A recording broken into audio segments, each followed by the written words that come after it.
The side lunge is particularly important for people who have had ACL and PCL tears because it involves knee bending and strengthening. Side lunges are also a close kinetic chain activity as well as a weight-bearing exercise. The starting position is standing upright, feet shoulder width apart, and your hands may be at your hips or relaxed at your sides, and both your head and eyes should be facing forward. During phase 1 of the side lunge is lifting your leg up off the ground and taking a large step to the left. During this phase, the hip will undergo hip abduction of the gluteus minimus and medius and hip flexion of the iliopsoas, tensor fasciae latae, rectus femoris, and sartorius. Knee flexion will occur passively due to hip flexion with little contraction of the hamstrings.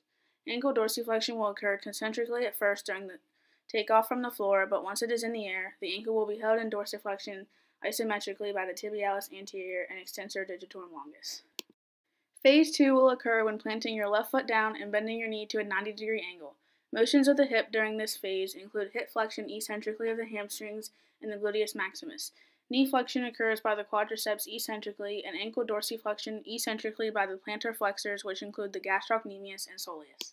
Phase 3 of the side lunge is pushing up from the floor through your left foot to prepare to return to the starting position. This movement is a combination of hip flexion concentrically of the hamstrings and the gluteus maximus.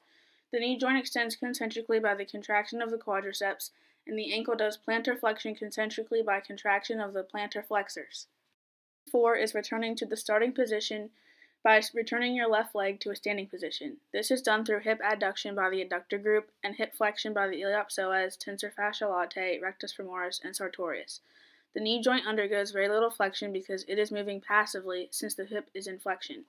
The ankle performs concentric plantar flexion first to push off the floor, then once it is in the air, it will perform concentric dorsiflexion by the tibialis anterior and extensor digitorum longus. Once the ankle is placed on the floor, the ankle is now in an isometric dorsiflexed position. It is important to remember to keep your hip, knee, and ankle in alignment so you do not overbend your knee farther than your ankle. If you were to overbend the knee, this could cause some unnecessary knee pain, which would disengage the gluteus maximus from getting its proper workout with the side lunge.